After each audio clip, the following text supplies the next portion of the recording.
யூஜிசியை பற்றி நம்ம பேசும்பொழுது ரொம்ப விரிவான தரவுகளோடு அந்த வீடியோவை நம்ம பதிவு பண்ணியிருந்தோம். அதே மாதிரி ஒரு விரிவான தரவுகளோடு தான் இந்த வீடியோவையும் நம்ம பார்க்க போகிறோம். இது எதை பற்றி இந்த வீடியோ பேச போகிறோன்னா, கூஸ்கோர் பண்டட் அப்படிங்கிற ஒரு வெப் சீரிஸ் ஒன்று வரப்போகுது. அந்த படத்தில் மனோஜ் பாஜ்பாய் அப்படிங்கிற ஒரு நடிகர் நடிச்சிருக்கிறாரு. அந்த படத்தினுடைய பெயரை மாற்ற வேண்டும் அப்படின்னு சொல்லி கேஸ் போட்டிருக்காங்க. யார் மேலேனாக்கா அந்த படத்தினுடைய இயக்குனர், தயாரிப்பாளர், ஹீரோ எல்லார் மேலேயும் கேஸ் போட்டிருக்காங்க. கேஸ் போட்டது யாருனாக்க உத்தரப்பிரதேசத்தினுடைய முதல்வராக இருக்கக்கூடிய யோகி ஆதித்யநாத் இந்த படத்தினுடைய பெயரை மாற்ற வேண்டும் அப்படின்னு சொல்லி ஒரு வழக்கு போட்டிருக்காரு. ஏன் இந்த படத்தினுடைய பெயரை மாற்ற வேண்டும்? இது இந்திய இறையாண்மைக்கு எதிராக இருக்கிறதா, அல்லது பயங்கரவாதத்தை ஊக்குவிக்கும் வகையில் இருக்கிறதா, அல்லது மதக்கலவரத்தை, சாதி கலவரத்தை தூண்டக்கூடிய, வன்முறையை தூண்டக்கூடிய காட்சிகள் இருக்கிறதா, அல்லது அந்த பெயரை ஏதாவது முன்னிறுத்தி வருகிறதா அப்படின்னு பார்த்தோம்னாக்கா அது எதுவுமே கிடையாது. கூஸ்கோர் அப்படின்னாக்கா லஞ்சம், பண்டட் அப்படின்னாக்கா பண்டிட். பண்டிட்னாக்கா பார்ட்னர் சமூகத்தை சேர்ந்த ஒரு சர்நேம். நேரு, ராகுல் காந்தி, ராஜீவ் காந்திலாம் பண்டிட் சமூகம் தான். பண்டிட் பார்ட்னர் சமூகத்தை சார்ந்தவர்கள். இவங்க பெரும்பாலும் எங்கே வசிக்கிறாங்கன்னாக்கா காஷ்மீர் பகுதியில் வசிக்கக்கூடிய பார்ப்பனர்கள். அதை ஒட்டியும் நிறைய பேர் வசிக்கிறாங்கன்னு வைக்கலாம். ஸோ இந்த கூஸ்கோர் பண்டட்னா, இப்போ கூஸ்கோர்னா லஞ்சம், லஞ்சமாங்கிற பண்டட். அப்போ அந்த படத்தினுடைய ஹீரோ பேர் தான் பண்டட். அவர் தான் மனோஜ் பாஜ்பாய். ஸோ ஒரு பார்ப்பனர் சமூகத்தை இழிவு செய்கிற வகையில் பார்ட்னர் சமூகத்தை சார்ந்த ஒருவர் லஞ்சம் வாங்குவது அப்படிங்கிற தலைப்பை நீங்கள் வச்சிங்கனாக்கா அது பார்ட்னர் சமூகத்தை இழிவு செய்வது போன்று. அதனால் அந்த படத்தினுடைய பெயரை மாற்ற வேண்டும் அப்படின்னு சொல்லி யோகி ஆதித்யநாத் வழக்கு போட்டிருக்காப்புல. அது மட்டும் இல்லாமல் எஃப்ஐஆர் ஃபைல் ஆகிருக்கு. ஸோ அது மட்டும் இல்லாமல் அங்கே உள்ள நம்ம தென்னிந்திய சங்கம் இருக்குது பார்த்தீங்களா, சினிமா சங்கம், அதே போன்று அங்கே கிழக்கிந்திய சங்கம், அப்புறம் வட இந்திய சங்கம் அப்படின்னு இருக்குது. அங்கே உள்ள சங்கங்கள்லாம் களத்தில் இறங்கி இந்த பெயரை மாற்றணும்னாக்கா நாங்கள் இதற்கு பிறகு இந்த நிறுவனத்திற்கு நாங்கள் எந்த ஒரு உதவியும் செய்ய மாட்டோம், நாங்கள் வேலை செய்ய மாட்டோம், பணிபுரிய மாட்டோம் அப்படின்னு ஸ்ட்ரைக் பண்ணியிருக்காங்க. ஸோ இதில் என்னென்ன விஷயங்கள் வரப்போகுது? ஏன் இப்போ பார்ட்னர் சமூகத்தை சார்ந்தவங்க லஞ்சம் வாங்க மாட்டாங்களா, கொலை செய்ய மாட்டாங்களா, அவங்க கொள்ளையடிக்க மாட்டாங்களா? அப்போ அந்த லிஸ்ட்டு என்ன? ஏற்கனவே நம்ம வச்சிருக்க லிஸ்ட்டை தாண்டி இப்போ புது லிஸ்ட் வேறு ஆட் ஆகிருக்கு. அந்த புது லிஸ்ட்டுகள் என்ன? அப்போ இந்த பார்ட்னர் சமூகம் வேறு எந்தெந்த வகையில் நம்மளை ஓபிசி சமூகத்தை சார்ந்தவர்களை, ஷெட்யூல் காஸ்ட் சமூகத்தை சார்ந்தவர்களை, ஷெட்யூல் ட்ரைப்ஸ் சமூகத்தை சார்ந்தவர்களை இந்த பார்ப்பனர்கள் எப்படியெல்லாம் ஏமாற்றிட்டு இருக்காங்க அப்படிங்கிறதா இந்த வீடியோவில் ரொம்ப விரிவாக நம்ம பார்க்க போகிறோம்.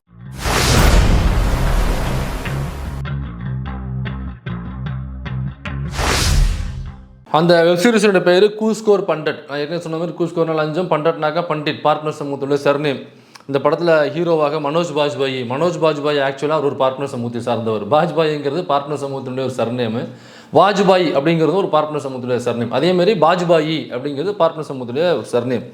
இந்த படத்தினுடைய இயக்குனர் யாருன்னு பார்த்தோம்னாக்கா நிதேஷ் ஷா. ப்ரொடியூசர் யாருன்னாக்கா நீரஜ் பாண்டே. இந்த நீரஜ் பாண்டே யாருனாக்கா அவரும் ஒரு பார்ட்னர் சமூகத்தை சார்ந்தவர். அப்போ ஒரு பார்ட்னர் சமூகத்தை சார்ந்தவர் தயாரிக்கிறாரு, இன்னொரு பார்ட்னர் சமூகத்தை சார்ந்தவர் நடிக்கிறாரு. அப்போ அந்த பார்ட்னர் சமூகத்தை சார்ந்த ஒருத்தர் தான் ஹீரோவாக இருக்கார். அவர் தான் பண்டட்டு. அவர் லஞ்சம் வாங்குகிற ஒரு அதிகாரியாக நடிக்கிறாரு. ஏன்னா கிளைமேக்ஸில் அதனுடைய விளைவுகள் என்னென்னு இருக்கும், எப்படி திருந்துறார் அப்படின்னு தான் படம் இருக்க போகுது. ஏன்னாக்கா லஞ்சம் வாங்குறதே சரின்னு ஒரு படத்தை முடிக்க மாட்டாங்க. அப்போது ஒருத்தன் லஞ்சம் வாங்குறான், அப்போ அது எப்படி அவனுடைய வாழ்க்கையில் பாதிப்பு ஏற்படுத்துது, அல்லது ஏதோ ஒரு மொமெண்ட்டில் அந்த லஞ்சம் வாங்குற தவறுன்னு உணர்ந்து அவன் லஞ்சம் வாங்காத அதிகாரியாக மாறப்போகிறான் அந்த படத்தில். அப்போது ஒரு கெட்டவன் நல்லவனாக மாறுறான். அவன் ஒரு பார்ட்னர் சமூகத்தை சார்ந்தவனாக இருப்பான். அந்த படத்தை பார்த்தா அப்படி தான் தெரியும் நமக்கு.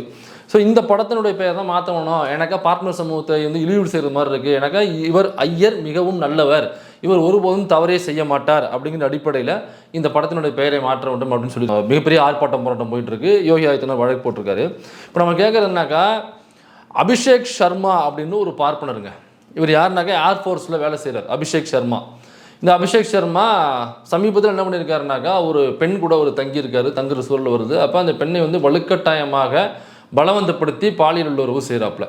அவர் செய்யும்போது என்னன்னாக்கா, ஒரு வாக்குறுதி தர்றாப்புல, நான் உன்னை கல்யாணம் செஞ்சுக்கிறேன் அப்படின்னு ஒரு கட்டத்தில் வாக்குறுதி கொடுத்துட்றாப்புலனாக்கா, அந்த பொண்ணு ரொம்ப அவாய்ட் பண்ணுது, வேண்டாம் அப்படின்னு சொல்கிறதுனால வாக்குறுதி கொடுத்து அதுக்கப்புறமும் பலவந்தமாக அந்த பொண்ணை பாலியல் உள்ளுறவு செய்கிறாப்புல. காலையில் எழுந்துச்சு பார்த்தோம்னாக்கா தலைவன் ஒரு குட் நைட்டை போட்டு கிளம்பி போயிட்டே இருந்திருக்காப்புல. அப்புறம் காலைல எழுந்து ஃபோன் அடிச்சு எங்கே இருக்குன்னு சொல்லி தேடும் பொழுது இங்கே இருக்கேன் அங்கே இருக்குன்னு ஒரு கதையை விட்டுருக்காப்புல. அப்புறம் தேடி போய் பிடிக்கும் பொழுது, நான் எப்போ உனக்கு வாக்கு கொடுத்தேன், நான் உனக்கு வாக்கே கொடுக்கலையே அப்படின்னு சொல்லி அந்த பெண்ணை பாலியல் உள்ளுறவு செய்ததற்காக அவர் மீது வழக்கு பதியப்பட்டிருக்கு. அவர் பேர் அபிஷேக் சர்மா. ஏர்ஃபோர்ஸில் வேலை பார்க்குறாப்புல. இப்போ இவர் செஞ்சது தவறு இல்லையா? ஒரு பெண்ணுக்கு வாழ்க்கை கொடுக்குறேன்னு வாக்கு கொடுத்துட்டு கலட்டி விடுறது, நீங்கள் உங்களுக்கு தேவையான பாலியல் இச்சைகள்லாம் தீர்த்துட்டு இந்த பொண்ணை கலட்டி விடுறது, எனக்கா நீங்கள் வாக்கு கொடுத்துட்டு அதை செய்யாமல் நீங்கள் நகர்ந்து போகிறீங்க. நம்ம சீமான் மாதிரின்னு வச்சுங்களேன். அப்படி அபிஷேக் சர்மா அப்படிங்கிற ஒரு பார்ட்னர் செஞ்சு தவறு, அது மாதிரி வழக்கு பதியப்பட்டிருக்கு. இப்போ இது ஒரு கதையாக எடுக்கிறாங்கன்னு வைங்களேன். ஒரு பார்ட்னர் சமூகத்தை சேர்ந்து தவறு செஞ்சுருக்காருனாக்கா ஏதோ ஒரு சர்நேம் தானே வச்சு எடுக்க முடியும். ஏன்னாக்கா நீங்கள் தமிழ் சினிமாவில் தான் பெரும்பாலும் இந்த சாதிய ஒட்டு இல்லாமல் இருக்கும். அதுவும் சில படங்களில் சாதிய ஒட்டுகளை வச்சுக்கிட்டு நிறைய படங்கள் வருதுன்னு வச்சுங்களேன். ஆனால் டைட்டிலே பார்த்தீங்கன்னாக்கா ஒரு சாதியை மேம்படுத்தும் வகையில் அல்லது சாதி பெயரோட வருவதுங்கிறது ரொம்ப கம்மியாக தான் இருக்கும். இப்போ தேவர் மகன் அப்படின்னு ஒரு படம் வந்துச்சு, அதே மாதிரி வேறு ஏதாவது ஒரு சில படங்கள் ஒன்றா வந்திருக்குமே தவிர நீங்கள் ரேஷியோவாக பார்த்தீங்கன்னாக்கா 97-98% இந்த சாதியை முன்னிறுத்துகிற தலைப்புகள் இருக்காது. ஆனால் ஹிந்தி படங்கள் பார்த்தீங்கன்னாக்கா பெரும்பாலும் அந்த தலைப்புகள்லேயே சர்நேம் இருக்கும். இதே மனோஜ் பாஜ்பாய் நடித்த இன்னொரு படம் இருக்குது, ஜெண்டே, ZENDE, ஜெண்டேன்னு ஒரு படம் இருக்குது. அந்த படம் பார்த்தீங்கன்னாக்கா ஜெண்டேனாக்கா அது ஒரு ஒரு ஒரு ஜாதியினுடைய சர்நேம், அது ஜெண்டே அப்படிங்கிறது. அப்போ அந்த ஹீரோ வந்து ஜெண்டே வருவான், இன்ஸ்பெக்டர் ஜெண்டே. அப்போ அந்த சமூகத்துலேருந்து வருவான், அந்த இன்ஸ்பெக்டர் எப்படி இருக்கான், அப்படி நல்லது செய்யறான், அப்படி கெட்டது செய்யறான், அப்புறம் அப்படி திருந்துறானா இல்லையா, அல்லது கெட்டது செய்கிற இன்ஸ்பெக்டர் வந்து திருத்துறானா, கெட்டது செய்கிற போலீஸை திருத்துறானா, வக்கலை திருத்துறானா அப்படிங்கிறது தான் படம். இப்போ ஜெண்டேன்னு ஒரு படம் வரும்பொழுது எந்த யோகி ஆதித்யநாத்தும் அல்லது எந்த பிஜேபி அரசாங்கமும் வேறு எந்த அரசாங்கமே எப்படி நீங்கள் ஒரு குறிப்பிட்ட சமூகத்தை முன்னிறுத்தி சொல்லுவீங்க? அப்போ ஏதோ ஒரு இடத்துல அந்த இன்ஸ்பெக்டர் தவறு செய்யும் பொழுது அந்த ஒட்டுமொத்த சமூகமும் தவறு செய்வதனால போய் சேரும். அப்போ அந்த ஒட்டுமொத்த சமூகமும் பிறப்பின் அடிப்படையில் இப்படி தவறு செய்யக்கூடியவங்க அப்படிங்கிற ஒரு தவறான புரிதல் மக்கள்கிட்ட போய் சேர்ந்துடாதா? அதனால் தயவுசெய்து இந்த சாதி பெயர்களே ஒட்டோடு தலைப்புகள் வைக்கிறத நீங்கள் நிறுத்தணும், இந்த ஜெண்டேங்கிற பேர் நகர்த்துங்கன்னு எந்த யோகி ஆதித்யநாத்தும் அப்போ ஜெண்டே படம் எடுத்த இயக்குனர் மீது வழக்கு போடலை. எந்த அந்த சினிமா சங்கத்தை சார்ந்தவர்களும் யாரும் அங்கே ஆர்ப்பாட்டம் போராட்டம் பண்ணல. ஜெண்டே மட்டும் இல்லை, நிறைய திரைப்படங்கள் வந்து சாதி ஓட்டோட தான் வரும். ஆனால் அந்த எந்த திரைப்படத்துக்கும் அப்படி எந்த ஒரு எதிர்ப்பும் வந்தது கிடையாது. ஆனால் இந்த படத்துக்கு குறிப்பாக கூஸ்கோர் பண்ணிட்டீங்கன்னாக்கா ஒரு பார்ப்பனர் சமூகத்தை சார்ந்த ஒருத்தவனாக காமிக்கிறாங்க. அதுவும் லஞ்சம் வாங்குற பார்ப்பனர் அப்படின்னு சொல்லி காமிக்கிறாங்க. ஏன் பாப்பா லஞ்சம் வாங்க மாட்டானே? டிடி கிருஷ்ணமாச்சாரி சுதந்திர இந்தியாவின் முதல் ஊழல்வாதி என்று குற்றம் சாட்டப்பட்டவர் டிடி கிருஷ்ணமாச்சாரி. டிடி கிருஷ்ணமாச்சாரி 2 முறை ஒன்றிய அமைச்சராக இருந்து அவர் தவறு செய்தார் என்பதற்காக 2 முறையும் பதவி நீக்கம் செய்யப்படுறாரு. கட்சியிலேருந்து நடவடிக்கை எடுத்து அவரை கட்சியை விட்டு நீக்கிறாங்க அல்லது அமைச்சர் பதவி அப்படின்ட்டு விரட்டுறாங்க. 2 முறை, ஒரு முறை இல்லை 2 முறை. ஒரு முறை இவர் வந்து முந்த்ரா வழக்கு அப்படின்னு சொல்லுவாங்க. அந்த முந்த்ரா வழக்கு என்னன்னாக்கா, நம்ம அந்த இன்சூரன்ஸ் போடுவாங்க இல்லைங்களா, அதில் தலைவன் பயங்கர கோல்மால் பண்ணி அப்போவே கிட்டத்தட்ட 5 கோடிக்கு மேலே, அப்போ 5 கோடினாக்கா இப்போ வந்து பல 100 கோடிகளுக்கு சமம் அல்லது சில 1000 கோடிகள் வரலாம் அதனுடைய மதிப்பு. அப்போவே 5 கோடியை சொச்சம் தலைவன் வந்து அந்த முந்த்ரா வழக்கில் ஆட்டையை போட்டாங்கிறோம் தலைமை மேலே உள்ள குற்றச்சாட்டு. அதற்காக அமைச்சர் பதவியிலேருந்து நீக்கிறாங்க காங்கிரஸ் கட்சியிலேருந்து.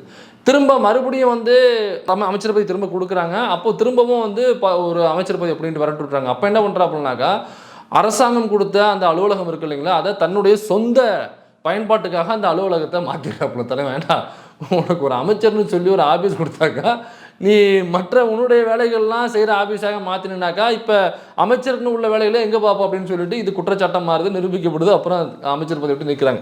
இப்படியாக சுதந்திர இந்தியாவின் முதல் ஊழல்வாதி என்ற குற்றம் சாட்டப்பட்டவர் டிடி கிருஷ்ணமாச்சாரி பார்ப்பான். அப்போது ஒரு பாப்பா ஊழல் செஞ்சுருக்கான், வரலாறுல பதிவாயிருக்கு, அமைச்சர் பதவி நடவடிக்கை எடுத்திருக்காங்க அப்படிங்கும் பொழுது அப்புறம் பாப்பாங்கிற லஞ்சம் வாங்குவான் தானே. சரி, நான் உங்களுக்கு தெரிஞ்ச சில பேரை நான் சொல்கிறேன், லஞ்சம் வாங்குற பாப்பா நான் சொல்கிறேன். ஜெயலலிதா இருக்காங்க. ஜெயலலிதா சட்டமன்றத்தில் ப்ரவுட் டு பி பிராமின் அப்படின்னு சொல்லுவாங்க. நான் ஒரு பாப்பாத்தி அம்மன் பெருமையாக சொல்லிக் கொள்கிறேன், நான் ஒரு பார்ப்பனர் சமூகத்தை சேர்ந்த பெண், நான் ஒரு பாப்பாத்தி பெருமையாக சொல்லிக்கிட்டாங்களே. அவங்க லஞ்ச வழக்கில் ஊழல் வழக்கில் குற்றம் சாட்டப்பட்டு குற்றம் நிரூபிக்கப்பட்டு குற்றவாளியாக அறிவிக்கப்பட்டவங்க. A1 ஊழல் ராணி, அதன் தீர்ப்பில் இருக்குப்பா. திட்டமிட்ட கொள்ளைக்காரி ஜெயலலிதா அப்படிங்கிறது தீர்ப்பில் இருக்குது, நீதிபதிகள் என்ன தீர்ப்பில் இருக்குது. இப்போ ஜெயலலிதா அவர்கள் பார்ப்பனர் சமூகத்தை சார்ந்தவர். அப்போ கூஸ்கோர் பண்ணுறது தானே அவங்க. இப்போ லஞ்சம் வாங்குகிற பார்ப்பனர் தானே இப்போ அவங்க, ஊழல் செஞ்ச பார்ப்பனர் தானே. அதுதான் வழக்கு, அதில் தான் குற்றம் நிரூபிக்கப்படுது. இதேமாரி நிறைய பார்ப்பனர்கள் நீங்கள் பார்த்துக்கிட்டே போகலாம். விகாஸ் துபே, எனக்கு பாப்பா ஏதோ தவறே செய்ய மாட்டான்னு நினைக்கிறது இருக்குல்ல, அதான் முட்டாள்தானே. விகாஸ் துபே அப்படின்னு சொல்லிட்டு ஒரு மிகப்பெரிய ரவுடி, ஒரு பெய்டு கில்லர், காசு கொடுத்தா கொலை பண்ணுவான். இப்போ ஒரு கொலகாரன், அந்த கொலகாரன் என்ன பண்ணுறான், உத்தரப்பிரதேசத்தில் தான் மிகப்பெரிய ரவுடியாக இருக்கான். அங்கே உள்ள போலீஸுக்கு பொதுமக்களுக்கு மிகப்பெரிய அச்சுறுத்தலை கொடுக்குறான். காசு வாங்கிட்டு அடிக்கிறது, கொல்றது, குத்துறது, கட்ட பஞ்சாயத்து பண்ணுறது, இந்த வேலைகளை செஞ்சு மிகப்பெரிய ரவுடியாக மாறுறான். அதுக்கப்புறம் அங்கே உள்ள போலீஸ் அவனை என்கவுண்டர் செய்யுது. அந்த அளவுக்கு அந்த சமூகத்துக்கு மிகப்பெரிய தீங்கு விளைவிக்கக்கூடிய போக்கிரியாகவும் பொறுக்கியாகவும் அந்த விகாஸ் துபே என்கிற ஒரு பார்ப்பன் வந்து மாறுறான். இப்போ இந்த விகாஸ் துபேனுடைய வாழ்க்கை வரலாறு படமாக எடுக்கிறோம் அப்படின்னாக்கா விகாஸ் துபேன்னு தான் பேர் வைக்க முடியும். அவன் ஒரு பார்ப்பனர் சமூகத்தை சார்ந்தவன் தானே. இப்போ அதே மாதிரி கோட்ஸே இருக்காப்புல. சுதந்திர இந்தியாவின் முதல் பயங்கரவாதியாருனாக்கா கோட்ஸே, மகாத்மா காந்தியை சுட்டு கொண்டு கோட்ஸே. இப்போ பார்ப்பனர்கள் தவறே செய்ய கிடையாது. ஏன் காஞ்சிபுரம் கோயிலுக்குள்ளே கருவறைக்குள்ளே ஒருத்தன் கசம் சாப்பிட்னா அவன் யார்? இப்போ அது தவறு கிடையாதா? எவ்வளோ பார்ப்பனர்கள். பிரதீப் குருல்கர்னு ஒருத்தர், பிரதீப் குருல்கர் வந்து டிஆர்டிஓவில் வேலை பார்க்குறாப்புல, ஒரு ஆர்எஸ்எஸ்கார், பார்ப்பனர் சமூகத்தை சார்ந்தவர் பிரதீப் குருல்கர். அவர் டிஆர்டிஓவில் ஒரு முக்கியமான பொறுப்பில் இருக்காப்புல. டிஆர்டிஓவில் வேலை பார்க்கும்போது என்ன பண்ணுறாப்புலனா, பாகிஸ்தான்லேருந்து ஒரு வாட்ஸ்அப் சேட் அல்லது ஒரு ஃபேஸ்புக் சேட், அதுவும் ஃபேக் ஐடி, பெண் போன்று வேற யாரோ ஒரு ஃபோட்டோ வச்சுக்கிட்டு சேட் பண்ணுறாங்க. அந்த சேட்டிங்கில் வந்து உண்மையிலே பெண்ணு நம்பி அந்த ஹனி ட்ராப்புக்கு ஏமாந்து போய் வெறுமனே ஹனி ட்ராப் தான் அது, அந்த சேட்டில் ஏமாந்து போய் இந்தியாவினுடைய அந்த டிஆர்டிஓவில் உள்ள முக்கியமான ரகசியங்கள், இந்திய நாட்டினுடைய ரகசியங்களை, ஆயுதம் பற்றிய ரகசியங்களை அவர் லீக் பண்ணுறாப்புல. அந்த ப்ளூ பிரிண்ட்டு, அது சம்மந்தமான கிராஃபு, இன்னும் என்னென்ன பேப்பர் ஒர்க் இருக்கோ அது எல்லாத்தையும் சாஃப்ட் காப்பியாக அனுப்பிச்சு தள்ளிட்டாப்புல வாட்ஸ்அப்பில். அந்த பாகிஸ்தானுடைய உளவுத்துறையை சார்ந்த அந்த ஹனி ட்ராப் செஞ்சு அந்த ஃபேக் ஐடிக்கு தலைவன் முழுக்க அனுப்பிச்சிட்டாப்புல. யார்? பிரதீப் குருல்கர்ங்கிற பாப்பான். இன்னைய வரைக்கும் அந்த பாப்பானுக்கு என்ன தண்டனை கொடுத்தாங்க அப்படின்னு நமக்கு தெரியல. அதோட lieutenant colonel Deepak Kumar Sharma, lieutenant colonel இவர் மண்ணாங்கட்டி தீபக் குமார் சர்மா, அவர் பாப்பான். ஸோ டெல்லியில் நடந்த சம்பவம் போது விடுதலையில் இந்த செய்தியாக வெளியிருந்துச்சு. தலைவன் என்ன பண்ணியிருக்காப்புல, தன்னுடைய இன்ஃப்ளூயன்ஸை, தன்னுடைய பதவியை பயன்படுத்திக்கிட்டு துபாயில் உள்ள ஒரு கம்பெனிக்கு அங்கேருந்து லஞ்சத்தை வாங்கிக்கிட்டு சில வேலைகளை இங்கேருந்து செஞ்சு கொடுத்துருக்காப்புல. சில பேப்பரை இங்கேருந்து மூவ் பண்ணி கொடுக்குறது அவங்களுக்காக, அல்லது தரமற்ற அவங்க திறமை இல்லாத ஒரு நபருக்கு அந்த கம்பெனியை நடத்துவதற்கு அல்லது ஏற்றுமதி இறக்குமதி சம்பந்தமான விஷயங்களுக்கு கையெழுத்து போட்டு கொடுத்துறது. சரி, பல லட்சங்களே வாங்கி கொண்டு கையெழுத்து போட்டு கொடுத்துருக்காப்புல, மாட்டிக்கிட்டாப்புல. இவர் யாராவது தீபக் குமார் சர்மா விடுதலையில் நீசாக வந்திருக்கு. இவர் ஒரு பார்ட்னர் சமூகத்தை சார்ந்தவர். இப்போ லஞ்சம் வாங்கியிருக்காரு, இவர் ஊழல் பண்ணியிருக்காரு. ரவீந்திரநாத் திரிபாதின்னு ஒருத்தர் இருக்காப்புல, உத்தரப்பிரதேசத்தில் உள்ள எம்எல்ஏ அவர் ரவீந்திரநாத் திரிபாதி. இவர் என்ன பண்ணியிருக்காப்புல, ஒரு 40 வயசு மதிக்கத்தக்க ஒரு பெண், அவங்கள ஒரு ரூமில் போட்டு அடைச்சி கிட்டத்தட்ட 1 மாதத்துக்கு மேலே 6 பேர் ஒன்றா சேர்ந்து கூட்டு பாலியல் உறவு செஞ்சுருக்காங்க 1 மாதம். இப்போ ரவீந்திரநாத் திரிபாதினாக்கா ஒரு பார்ட்னர் சமூகத்தை சார்ந்தவர். இப்போ இது வழக்காக மாறுது, அதுவும் எம்எல்ஏ, உத்தரப்பிரதேசத்தில் உள்ள எம்எல்ஏ. இப்போ அது வழக்காக மாறுது. வழக்காக போகும் பொழுது 6 பேரில் 5 பேர் அந்த வழக்குலேருந்து வெளியேறுறாங்க. ஒருத்தர் மட்டும் மாட்டிக்கிறாப்புல. அவர் யாருனாக்கா ரவீந்திரநாத் திரிபாதியினுடைய மருமக சந்தீப் திவாரி. அவர் எம்எல்ஏவாக இருக்காப்புல, சந்தீப் திவாரி. இப்போ என்னன்னாக்கா ஒரே குடும்பத்தில் உள்ள 6 பேர், மாமனார், மருமக, அண்ணன், தம்பி, இப்படி 6 பேர் சேர்ந்து ஒரு 40 வயசு மதிக்கத்தக்க ஒரு பெண்ணை ஒரு ரூமில் போட்டு 1 மாதத்துக்கு மேலே பாலியல் உறவு செஞ்சுருக்கானுங்க. இவன் பாப்பான் குடும்பத்தோடு செஞ்சு பாலியல் உறவு செஞ்சுருக்கான் ஒரு பொண்ணை. அது மட்டும் இல்லை, பாண்டேன்னு ஒருத்தவன் நம்ம பல வீடியோக்குள்ளே பேசியிருப்போம். அந்த பாண்டே தன்னுடைய சொந்த மகள், அவளை ஒரு ரூம்குள்ளே, வீட்டில் உள்ள ஒரு ரூம்குள்ளே போட்டு அடைச்சி வச்சுக்கிட்டது 5 வருடங்களுக்கு மேலாக தொடர்ந்து தினமும் பாலியல் உள்ளுறவு அவங்களுக்கு தொந்தரவுகளை கொடுக்குறது. பாலியல் உள்ளுறவு அவங்க கூட அதற்கான முயற்சிகளை செய்கிறது அப்படின்னு தொந்தரவு கொடுப்பதாக இருந்திருக்கு. அந்த ரூம்குள்ளே 5 வருஷமாக அடைச்சி வச்சுருக்கான். தண்ணி சாப்பாடு மட்டும்தான் உள்ளே போகும். அந்த பொண்ணு வெளியே வர முடியாது. உள்ளே அட்டாச் பாத்ரூம் அங்கேயே இருக்க வேண்டியதான்.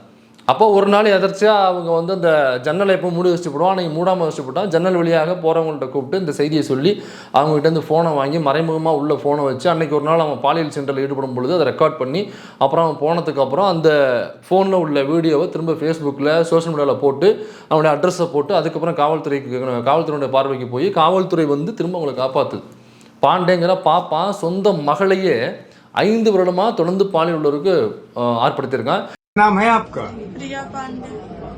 तेज से बोलो। आपके पिता का क्या नाम है? मेरे पापा का नाम सिंटू पांडे है। कहाँ की रहने वाली है आप? झारखंड की। क्या है गांव का नाम? थाने वगैरह क्या नाम है बताइए। गांव का नाम है थाने का नाम है आदितपुर, जिले का नाम है सरायकेला। क्या समस्या है? समस्या ये है कि मेरे पापा मेरे साथ 4 साल से रेप कर रहे हैं। 4 साल से रेप कर रहे हैं? हाँ, 4 साल से। இந்த பரதேசி நாயங்க தான் பெரியார் வந்து வளர்த்த பொண்ணையே கல்யாணம் பண்ணிக்கிட்டாருங்கிற பொய் வதந்தியை தொடர்ந்து பரப்பிட்டு இருப்பானுங்க. கோவாவில் அரவிந்த் குமார் சர்மா அப்படிங்கிற ஒரு பாப்பா, ஒரு ஸ்கூல் படிக்கிற ஒரு குழந்தை, ஒரு 15, 16, 17 வயசு இருக்குன்னு நினைக்கிறேன். அந்த குழந்தைய தொடர்ந்து பாலியல் உள்ளுறவுக்கு ஆட்படுத்தியிருக்கான். அதில் புகாராகி திரும்ப கைதாகி உள்ளே இருக்கான். ஒரு பார்ட்னர் சமூகத்தை சார்ந்தவன்.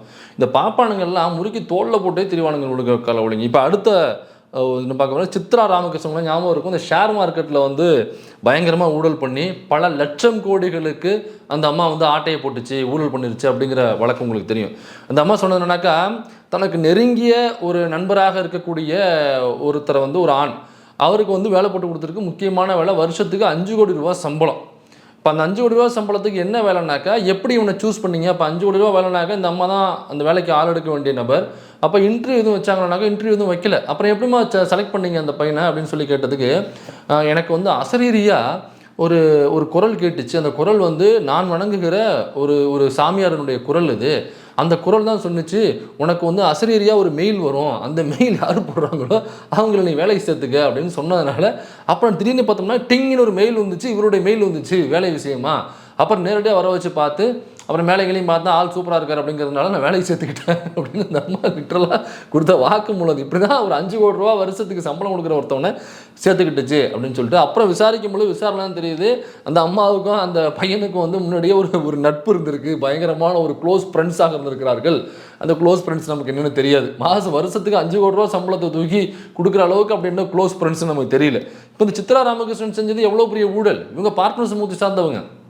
அப்போ ஒரு ஊழல் செய்கிற ஒரு கதை, அதில் பண்டட்டுங்கிற ஒரு பார்ட்னர் சமூகத்தை சார்ந்த ஒரு ஒரு ஒரு போலீஸ் அதிகாரி நடிக்கிறாரு, அவர் திருந்துற மாதிரி காமிக்க போகிறாங்க. இப்போ அதுவே காமிக்கக்கூடியது பார்ட்னர் சமூகத்தை சார்ந்தவர்கள் எந்த ஒரு தவறை செய்வது போன்று காட்சி கூட ஒரு படத்தில் காட்சி கூட வரக்கூடாது, திரைப்பட தலைப்போடு அப்படி இருக்கக்கூடாது அப்படின்னாக்கா உண்மையிலேயே அப்படியாப்பட்ட நபர்களாக இருந்தாக்கா ஓகே ஏன் அப்படிப்பட்டது நம்ம சொல்லி கேட்கலாம்.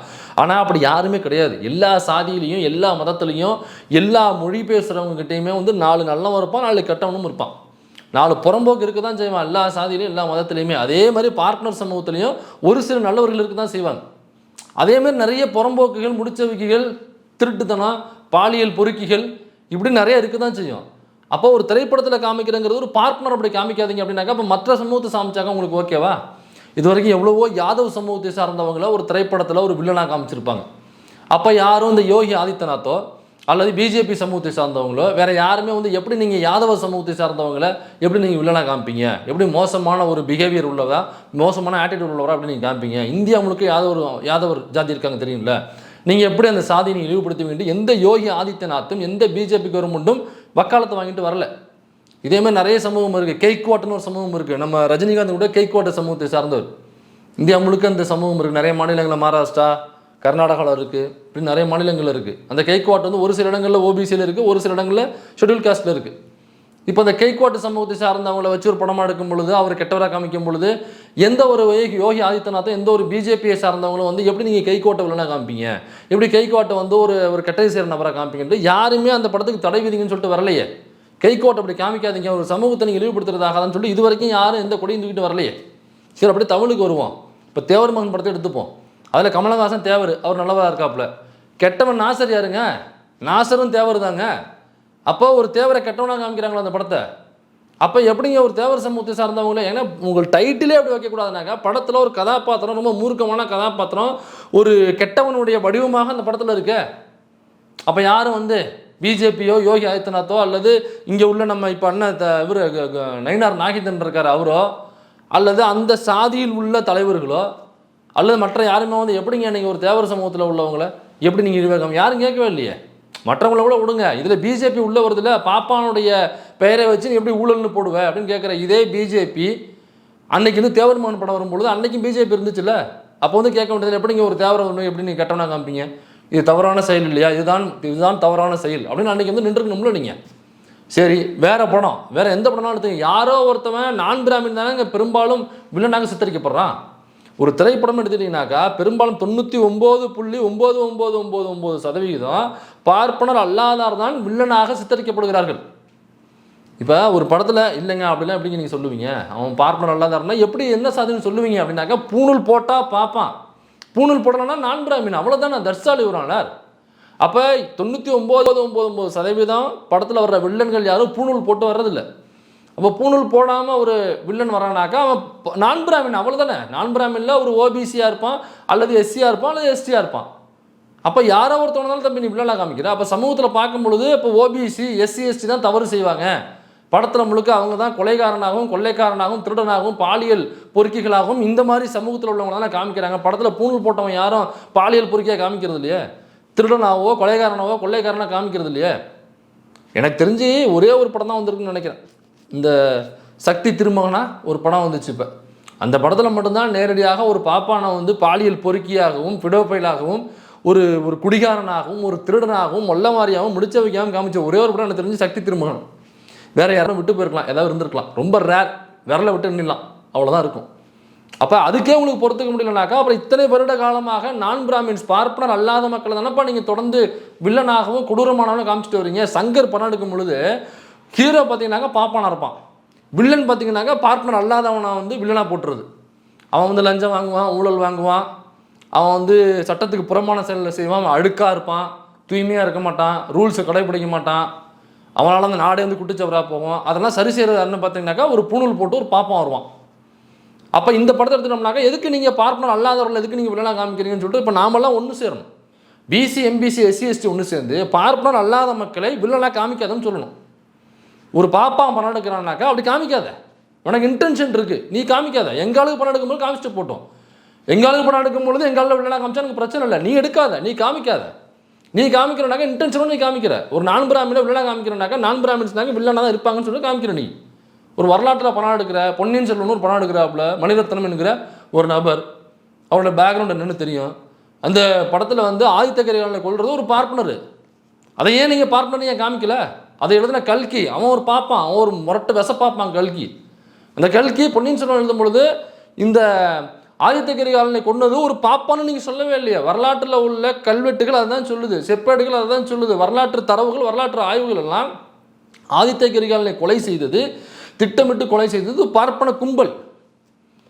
இப்போ ரவிதாசன் நினைக்கிறேன் அவனுடைய பேர், அவன் கூட உள்ள சில சகாக்கள் எல்லாமே பார்ப்பன கும்பல், ஒரு 5-6 பேர் பார்ப்பனர்கள். அப்போ இந்த பார்ப்பனர்கள் தான் ஆதித்த கரிகாலனை கொன்றார்கள்னு சொல்லிட்டு நீங்கள் கல்கி வந்து பொன்னியின் செல்வன் எழுதும்போதும் எழுதலை, நீங்கள் படமாக எடுக்கும்போது எடுக்கவே இல்லையே. ஆனால் நீங்கள் ஈஸியாக வேறு வேறு படங்கள், நீங்கள் ஜென்டில்மேன் எடுக்கும்போது சங்கர் ஜென்டில்மேன் எடுக்கிறாரு, அப்புறம் அந்நியன் ஒரு படம் எடுக்கிறாரு. இப்படி இந்த திரைப்படம் எடுக்கும்பொழுது பாப்பான ஹீரோவாகவும் பார்ப்பன அல்லாதவனு வில்லனாக காமிக்கிறீங்க. அப்போ வரலாற்றில் பாப்பா வில்லனாக இருந்திருக்கான்ல, அதை ஏன் நீங்கள் உண்மையாக படம் எடுக்கும் பொழுது, அந்த வரலாற்றை படமாக எடுக்கும் பொழுது, வரலாற்றை வந்து நீங்கள் எழுத்தாக எழுதும் பொழுது நீங்கள் ஏன் பாப்பான வில்லனாக காமிக்க அப்படி நடந்ததே எழுதுன்னு சொல்கிறோம், அதே எழுத மாட்டேங்கிறீங்களே. இப்போ பார்ப்பனர்களை, அதாவது கூஸ்கோர் பண்ணுறதுனா பார்ப்பனரை லஞ்சம் வாங்கும் நபராக நீங்கள் எப்படி சித்தரிப்பீங்க அப்படின்னு கோபம் வருது. இதே பிஜேபி கும்பல் தான் நேரு என்கிற ஒரு ஆள் தான் இந்த ஒட்டுமொத்த இந்தியாவினுடைய எதிரி. இந்தியா உருப்படாமல் போனதுக்கு, வல்லரசு நாடாக ஆகாமல் இருக்கிறது காரணத்துக்கு, இந்தியா இவ்வளவு கீழ்மையில் பொருளாதாரத்தில் போனதுக்கு காரணம் யாருனாக்கா நேரு என்கிற நபர் தான். நேரு யார்? நீ சொல்கிற இதே பண்டிட் சமூகத்தை சார்ந்தவர் தான் நேரு. இப்போ நேரு வேணா நாங்களாக கரைச்சி கூட்டிகிட்டு இருக்கோம்? நேரு வந்து இந்தியா கெட்டு போனதுக்கு நேரு தான் காரணம் நாங்களாக சொல்லிகிட்டு இருக்கோம். நீ தான்ப்பா சொல்கிறேன் நேரு தான் எல்லாத்துக்கும் காரணம். எல்லாத்துக்கும் காரணம் நேரு தான். நேரு பண்டிட் சமூகம். அப்போ இந்த நாட்டில் லஞ்சம் ஊழல் தலைவிரிச்சு ஆடுகிறது யாருப்பா காரணம்? நேரு தான்ப்பா காரணம். எப்போ பெண்களுக்கு பாதுகாப்பில் யாருப்பா காரணம்? நேரு தாங்க காரணம். குழந்தைகளுக்கு பாதுகாப்பில் யாருப்பா காரணம்? நேரு தாங்க காரணம். எப்போ பொருளாதாரம் வந்து இப்படி கீழே போய் கிடக்கப்போ சரிஞ்சு போய் நேரு தாங்க காரணம். இப்போ எல்லாத்துக்கும் நேரு தான் காரணம்னாக்கா நேரு பண்டிட் சமூகத்தை சார்ந்தவர், இதே பண்டிட் சமூகத்தை சார்ந்தவர். இப்போ அவர் அசிங்கப்படுத்துறாரு, நாங்களும் அசிங்கப்படுத்துகிறோம். நீ என்னடா உட்காந்துட்டு பிஜேபி காரணம் இல்லப்பா உட்காந்துட்டு எல்லாத்துக்கும் நேரு தான் காரணம், நேரு தான் காரணம், நீ தானப்பா பண்டிட் அசிங்கப்படுத்துற, அதுதானப்பா படமாக எடுக்கிறாப்புல அவர். இது நேரு மட்டும் இல்லை, இந்திரா காந்தி அதே பண்டிட் சமூகத்தை சார்ந்தவங்க தானே. ஏன் ராகுல் காந்தி அதே பண்டிட் சமூகம், ராஜீவ் காந்தி அதே பண்டிட் சமூகம். அப்போ நீங்கள் தொடர்ந்து நேருவை மட்டும் இல்லை, இந்திரா காந்தி அவர்களாக இருக்கட்டும் அல்லது மறைந்த ராஜீவ் காந்தியாக இருக்கட்டும், இப்போ இருக்கிற ராகுல் காந்தியாக இருக்கட்டும், இவங்க எல்லாமே அதே கவுல் பார்ப்பனர், பண்டிட் சமூகத்தை சார்ந்தவர்கள், பார்ப்பனர் சமூகத்தை சார்ந்தவர்கள். நீங்கள் தான் சொல்கிறீங்க ராகுல் காந்தி போயிட்டு பூணூல் எடுத்து நானும் கவுல் பார்ப்பனர்னு சொன்னார்னு. அதே ராகுல் காந்தியை நீங்கள் அசிங்கமாக பேசுகிறீங்க. ராகுல் காந்தி சரியில்லை. அந்த நேஷனல் ஹெரால்டுன்னு ஒரு பத்திரிக்கை, அந்த பத்திரிகையில் ராகுல் காந்தி ஊழல் செய்து விட்டார், பிஜேபி தானப்பா குற்றம் சுமத்துறீங்க, அது தானப்பா படமாக எடுக்கிறாப்புல. அப்போ பண்டிட் சமூகத்தை சார்ந்தவங்க ஊழல் பண்ணுவாங்க, நீ தான் சொல்கிற ராகுல் ஊழல் பண்ணாருன்னு சொல்கிற, லஞ்சம் வாங்கினாருன்னு. அவர் படமாக எடுக்கிறாப்புல பண்டிட், ஆனால் கூஸ்கோர் பண்டிட், லஞ்சம் வாங்குற பண்டிட் சமூகத்தை சார்ந்தவங்க நடக்கிறது எடுக்கிறாப்புல. என்ன பிரச்சனை உனக்கு? மமதா பானர்ஜி வெஸ்ட் பெங்கால் சிஎம், அவங்களும் பார்ட்னர் சமூகத்தை சார்ந்தவங்க தான். மமதா பானர்ஜி எவ்வளவு இழிவாக பேசுகிறீங்க பார்லிமெண்ட்டில், வெளியில் பேசும்பொழுது மமதா பானர்ஜி எவ்வளவு இழிவாக தரக்குறைவாக ஆபாசமாக பேசுகிறீங்க. அவங்க பார்ட்னர் சமூகத்தை சார்ந்தவங்க இல்லையா? நாங்கள் வைக்கும்போது விமர்சனத்தை மட்டும்தான் வைப்போம். நீங்கள் பேசும்பொழுது தான் இவங்க மமதா பானர்ஜியை பற்றி பேசும்போது ரொம்ப இழிவாகவும் தரக்குறைவாகவும் ஆபாசமாகவும் பேசுறது. அப்போ பார்ட்னர் சமூகத்தை சார்ந்தவங்கள ஒரு டைட்டில் வைக்கக்கூடாதுனாக்கா நீ மேடை போட்டு பேசுகிறது தப்பு இல்லையா? அது மட்டும் இல்லை, அந்த எமர்ஜென்சி அப்படின்னு ஒரு படம், இந்திரா காந்தியை வந்து இழிவு செய்கிற மாதிரியான ஒரு படம் எமர்ஜென்சி. இந்த கங்கனா ரணாவத்துன்னு ஒரு அறிவுஜீவி இருக்கும், ஒரு 333 கிலோவுக்கு ஒரு மூளை வச்சு தெரியும், அந்த அம்மா தான் வந்து இந்திரா காந்தியாக நடித்தது இந்த படத்தில். அப்போ அதே பண்டிட் சமூகத்தை சார்ந்த இந்திரா காந்தி இழிவுபடுத்துகிற மாதிரி படமே எடுக்கிறியப்பா. நீ காசு கொடுத்து இந்த பண்டிட் சமூகத்தை சார்ந்த இந்திரா காந்தி இழிவுபடுத்தி படம் எடுன்னு நீ ப்ரொடக்ஷன் பண்ணுற. உன் கட்சியை சார்ந்தவங்களே வந்து ஹீரோயினை நடிங்க அப்படின்ற. ஆக்சிடென்டல் பிரைம் மினிஸ்டர்னு சொல்லிட்டு நம்ம மன்மோகன் சிங்கை இழிவுபடுத்துகிற மாதிரி படம் எடுக்கிறியா? அப்போ இப்படி பண்ணலாமா? ஒரு டைட்டிலுக்கே வந்து ஒட்டுமொத்த சமூகத்தையும் அந்த பிராமின் சமூகத்தையும் நீங்கள் இழிவு செய்கிறீங்க அந்த டைட்டில் வச்சுக்கிட்டு அப்படின்னாக்கா, அப்போ ஆக்சிடென்டல் பிரைம் மினிஸ்டர் அப்படிங்கிற பேரில் மன்மோகன் சிங் இழிவுபடுத்துகிற மாதிரி படம் எடுத்தீங்கல்ல. அப்போ மன்மோகன் சிங் சார்ந்த சமூகத்தை ஒட்டுமொத்தமாக பிஜேபி இழிவுபடுத்துகிறது அப்படின்னு எடுத்துக்கலாமா? அப்புறம் கேரளா ஃபைல்ஸ்னு ஒரு படம் கொண்டு வந்தீங்க, அந்த கேரளா ஃபைல்ஸு, காஷ்மீர் ஃபைல்ஸு, இதெல்லாம் எதுக்கு? இஸ்லாமியர்களுக்கு எதிராக வன்மத்தை கேட்குற படங்கள் காஷ்மீர் ஃபைல்ஸும் கேரளா ஃபைல்ஸும். இதுக்கு என்னென்னா அரசாங்கம் வரி விலக்கு கொடுக்குது. அது மட்டும் இல்லை, அவங்கள பாராட்டி அந்த படம் எடுத்தவங்களுக்கு விருதுகள் வர வாரி வழங்குது, பணத்தை வாரி வழங்குது, விருதுகள் வாரி வழங்குது. பிஜேபி ஆளுகிற எல்லா மாநிலங்கள்லையும் ஒரு ½ டே ஸ்கூல் லீவ் விடுறாங்க. ஸ்கூல் காலேஜஸ் எல்லா ஸ்டூடெண்ட்டையும் அழைச்சிட்டு போய் காஷ்மீர் ஃபைல்ஸையும் கேரளா ஃபைல்ஸையும் பார்க்க வைக்கிறாங்க. முழுக்க முழுக்க பொய் வதந்தி அவதூறுகளால் இஸ்லாமிய வன்மத்தை, இஸ்லாமிய வக்கிரத்தை கொட்டுகிற படங்களாக இருந்துச்சு. இந்த கேரளா ஃபைல்ஸ் வந்து வழக்கானுச்சு அந்த இயக்குனர் மேலே. ஒரு பொய் வதந்தியை வந்து கேரளா என்கிற மாநிலத்தின் மீதும் அங்கு வாழுகிற இஸ்லாமியர்கள் மீதும் ஒரு வன்முறையை ஒரு வன்மத்தை கேட்குற படமாக இருக்குது அப்படின்னு சொல்லிட்டு கேஸ் ஆணுச்சு. அந்த இயக்குனர் போகும்பொழுது ஜட்ஜி கேள்வி கேட்குறாங்க, இப்படி ஒரு படம் எடுத்துருக்கீங்க, இவ்வளோ பெண்கள் இங்கேருந்து காணாமல் போகிறாங்க, இதுக்கெல்லாம் காரணம் வந்து இந்த ஜிகாத்து இஸ்லாமியர்கள் தான் அப்படின்னு சொல்லிட்டு நீங்கள் ஒரு காரணத்தை முன்வைக்கிறீங்க, இதற்கு ஏதாவது தரவுகள் இருக்கா, உங்கள்கிட்ட வரலாறு ரீதியான ப்ரூஃப் ஏதாவது இருக்கா, காமிங்க அப்படின்னு சொன்னோன்னே, ஐயோ இல்லைம்மா நாங்கள் வந்து வரலாற்று ரீதியாக எடுக்கலை, சும்மா ஒரு கற்பனை கதாபாத்திரமாக எடுத்தோம் அப்படின்னு சொல்லும்போது நீதிமன்றத்தில் நீதிபதி காரி முகரில் உமிழ்ந்தார். காரி முகரில் துப்புனாங்க. நம்ம அந்த வடிவேல் துப்புவாப்பில் ஒரு படத்தில் அந்த சேவிங் மண் வந்து உட்காந்துவாப்பில் உள்ளூர் வெளியூர்னு சொன்னோடனே முன்னாடியே சொல்லக்கூடாது அப்படின்னு சொல்லி காரி முகரில் துப்புவாப்பில் இல்லை, அந்த மாதிரி காரி முகரில் லிட்டரலாக துப்பி அனுப்பிச்சாங்க. ஏன்டா இதெல்லாம் ஒரு படம் எடுத்துகிட்டு வரியாடா, இவ்வளோ வன்மத்தை கக்கி வச்சிருக்க, கேட்டாக்கா இதுக்கு உண்மை இல்லைங்கிற, இதுக்கு இந்த அரசாங்கம் இவ்வளவு செலவு பண்ணுது, இந்த அரசாங்கம் இவ்வளவு சப்போர்ட் பண்ணுதுனாக்கா அப்போ ஒட்டுமொத்த அரசாங்கமும் இஸ்லாமியர்கள் மீது அவ்வளவு விருப்பு கொண்டிருக்கலாம், நீங்கள் எந்த ஒரு ஆதாரமுமே இல்லாமல் எப்படி எடுத்து அந்த படத்தை காரி துப்புச்சு. இப்போ இதெல்லாம் இப்போ இவ்வளோ வன்மங்கள் எடுக்கிறீங்களா. இப்போ நான் சில ஆதாரங்களோட சொல்கிறேன். அது டெல்லியில் வந்து 15 நாளில் 509 பெண்கள் காணாமல் போயிருக்காங்க. டெல்லியில் பிஜேபி கவர்மெண்ட் வந்ததுக்கப்புறம் வெறும் 15 நாள் 2 வாரங்களில் 509 பெண்கள் காணாமல் போயிருக்கிறாங்க. இது கவர்மெண்ட் டேட்டா. விடுதலையில் செய்தியாக வந்திருக்கு. இந்த உங்களுக்கு ஸ்க்ரீன்ஷாட்லேயும் வரும் பாருங்கள், அது ஃபுல் ஸ்க்ரீனில் உங்களுக்கு வரும். இப்போ 15 நாளில் 509 பெண்கள் காணாமல் போயிருக்காங்க. இப்போ இதை படமாக எடுக்கலாமா, டெல்லி ஃபைல்ஸு இல்லை பிஜேபி ஃபைல்ஸு எடுக்கலாமா? உங்கள்கிட்ட ஆதாரம் இல்லாமல் ஒன்று எடுத்துட்டேன், நான் ஆதாரத்தோட கையில் வச்சுருக்கேன்ப்பா, இந்த ஆதாரம் இருக்குது, இதை வச்சு படம் அனுப்பியா நீ. மும்பையில் 82 குழந்தைகள், குறிப்பாக அதிகமாக பெண் குழந்தைகள் 36 நாளில், ஒரு மாதம்னு வச்சுக்கோங்க, ஒரு மாதத்தில் 82 குழந்தைகள் காணாமல் போயிருக்காங்க. காங்கிரஸினுடைய அஃபிஷியல் ட்விட்டர் பேஜில் இதை பற்றின வீடியோஸ், இதை பற்றின இன்ஃபர்மேஷனை ஷேர் பண்ணியிருக்காங்க. அப்புறம் மும்பை போலீஸ் வந்து அப்படி இல்லை, இது வந்து தவறான தகவல்னு லேட்டராக அவங்க சொல்லியிருக்காங்க. ஆனால் காங்கிரஸ் வந்து உறுதிப்படுத்துது, அந்த அரசாங்கம் பொய் சொல்லுது அப்படின்னு சொல்லிட்டு இதை உறுதிப்படுத்துகிறாங்க. அவங்க உறுதிப்படுத்தும் வகையில் ட்விட்டு போட்டிருக்காங்க. அந்த ட்விட்டில் வந்து 82 குழந்தைகள் 36 நாளில் காணாமல் போனதாக ஆதாரங்களோடு அவங்க பேசியிருக்காங்க. அப்போ 36 நாளில் 82 குழந்தைகள், அதுவும் பெரும்பான்மையாக பெண் குழந்தைகள் காணாமல் போயிருக்காங்க. இப்போ இதை வச்சு பணம் எடுக்கலாமா? ஆதாரமே இல்லாமல் நீ கேரளா பெர்சன் எடுப்பேன், ஆதாரம் கொடுக்குறேன் நான், இதை வச்சு எடுத்துடலாமா? இது இங்கே மட்டும் இல்லை, அந்த யூஜிசி மேட்டில் நம்ம ஏற்கனவே விரிவாக வீடியோ போட்டிருக்கோம், பார்க்காதவங்க பாருங்கள், டிஸ்கிரிப்ஷனில் லிங்க் போடுறோம். ஸோ அந்த யூஜிசி மேட்டில் என்னன்னாக்கா ரொம்ப சின்னதாக நான் சொல்லிடுறேன். அதாவது அந்த யூஜிசி விதிமுறையில் ஷெட்யூல் காஸ்ட், ஷெட்யூல் ட்ரைப்ஸ் மட்டும் இல்லை, ஓபிசி சமூகத்தை சார்ந்தவர்களுக்கும் சாதிய வன்கொடுமைகள் நடக்குது. அப்போ அவர்களுக்கு நடக்கும் பொழுதும் அது சாதிய வன்கொடுமைகளாகத்தான் அதை அணுக வேண்டும். அப்போ அந்த சாதிய வன்கொடுமைகளுக்கு என்ன விதிமுறையோ, என்ன நடவடிக்கையோ, என்ன தண்டனையோ அதையே தான் ஓபிசிக்கு நடந்தாலும், எஸ்சிசிக்கு நடக்கும் பொழுது என்ன கொடுப்போமோ அதையே தான் ஓபிசிக்கு நடக்கும் பொழுதும் அதை சாதிய வன்கொடுமையாக பாவித்து அப்படித்தான் டீல் செய்ய வேண்டும் அப்படிங்கிற ஒரு விதிமுறையை மாற்றி கொண்டு வர்றாங்க. ஏன்னாக்கா இந்த சென்ட்ரல் கவர்மெண்ட் யூனிவர்சிட்டிஸில் பார்த்தீங்கன்னா 80% ஃபேக்கல்ட்டிஸாக இருக்கட்டும், ஸ்டூடெண்ட்ஸாக இருக்கட்டும் 80% பார்ப்பனர்கள், வெறும் 20% தான் பார்ப்பனர் அல்லாதார். இதில் எஸ்சி, எஸ்டி, ஓபிசி இந்த 20 பார்த்தீங்கன்னாக்கா ஒன்றா இருப்பாங்கனாக்கா ஒன்றா இருக்க மாட்டான். இந்த 20க்குள்ளேயும் ஓபிசி தனியாக இருந்துக்கிறது, எஸ்சி, எஸ்டி வந்து தனியாக இருந்துக்கிறது. அப்போ அதுக்குள்ளே ஆண்ட பரம்பரைன்னு இந்த ஓபிசி தனியாக போய் நின்றுக்கிறது. அப்போ அந்த 20 என்ன ஆகும்னாக்கா ஸ்பிட் ஆகி 5, 15 ஆகிடும், அல்லது 10, 10 ஆகிடும். ஆனால் அந்த 80 இருக்காம பாருங்க பார்ப்பனர்கள், அவனுக்கு ஒன்றா இருப்பானுங்க கும்பலாக இருந்துக்கிட்டு. இந்த 20% இவனை தான் ஏற்கனவே பிரிஞ்சுட்டாங்களே. அந்த புக்கில் வந்து சின்ன வயசில் ஒரு கதை வரும் பாருங்க, ஒரு மாட்டு மந்தம் இருக்கும், ஒரு சிங்கம் வந்து வேட்டையாடுறதுக்கு வெயிட் பண்ணிகிட்டு இருக்கோம். அப்போ வந்து குழுவாக இருக்கும் பொழுது சிங்கம் போகும்பொழுது அந்த குழுவாக இருக்கிற மாடுகள் வந்து முட்டி அதை விரட்டி விட்டுரும். அப்போ என்ன பண்ணணும், அந்த சிங்கம் வந்து யோசிச்சு இதை எப்படியாவது நம்ம களைச்சி விட்டு சிங்கிளாக பிரிக்கணும்னு சொல்லிட்டு அந்த மாடுகளுக்குள்ளேயே சண்டையை மூட்டுவிட்டு அந்த மாடுகள்லாம் தனித்தனியாக பிரிஞ்சிடும். தனித்தனியாக பிரிய விட்டு ஒரு மாடை அடித்து சாப்பிட்ருவாப்பில் சிங்கம். திரும்ப அந்த மாடுகள்லாம் உசாராகி ஐயோ நம்ம திரும்ப ஒன்றா இணைஞ்சாதான் இந்த சிங்கத்தை வந்து நம்ம உள்ளோடாமல் நம்ம உசுரை காப்பாற்றிக்க முடியும்னு சொல்லிட்டு திரும்ப ஒன்றா இணைஞ்சு இந்த சிங்கத்தை அடித்து விரட்டும். அதே மாதிரி இந்த பார்ப்பனர்கள் என்னென்னா, இங்கே சிங்கம்னு எடுத்துக்க வேண்டாம், சிங்கம் புலி கரடெலாம் எடுத்துக்க வேண்டாம், அது ஒரு பன்னி கூட்டம்னு வச்சுக்கலாம். இந்த 80% பன்னி கூட்டம் இருக்குல்ல, இந்த கூட்டம் அப்படியே இந்த மிச்சம் 20% இருக்கக்கூடிய இந்த பிசி, எம்பிசி, இந்த எஸ்சி, எஸ்டி வந்து தனித்தனியாக பிரித்து விட்டு இவனுங்க ஈஸியாக சாதிய வன்கொடுமைகள் நடத்துறது. இப்போ சாதிய வன்கொடுமை நடத்தும் பொழுது தான் இப்போ அந்த ரூல்ஸை இப்படி வரக்கூடாது, இதை மாற்றுங்க, ஓபிசிக்கு வர்ற சாதிய வன்கொடுமைகள் எப்படி சாதிய வன்கொடுமைகள்னு சொல்லுவீங்க அப்போ ஓபிசிக்கு நடந்தாலும் அது சாதிய வன்கொடுமை கூடாது அப்படின்னு சொல்லிட்டு பார்ப்பனர்கள் உட்காந்து போராட்டம் பண்ணுறானுங்க. ஒரு 15 பேர் இருப்பாங்க, பார்ப்பான் ஊருக்கு ஒத்த பார்ப்பான் இருப்பான், 15 பேர் உட்காந்து போராட்டம்னு ஒரு போர்டை பிடிச்சிட்டு உட்காந்துருக்கானுங்க. உடனே உச்சநீதிமன்றத்துக்கு போது உச்சநீதிமன்றம் ஸ்டே கொடுத்துட்றாங்க. ஒரு நாள் 2 நாளே முடிஞ்சு போச்சு. ஓபிசிக்கு ஒரு நல்லது வருது, அவங்களுக்கு ஒரு சட்ட பாதுகாப்பு வருதுனாக்கா உடனடியாக களத்தில் இறங்கி தடுக்கிறது யாருனாக்கா SC/ST கிடையாது. நல்லா புரிஞ்சுக்கணும். இந்த ஓபிசி நல்லா புரிஞ்சுக்கணும், BC MBC மக்கள் நல்லா புரிஞ்சுக்கணும்.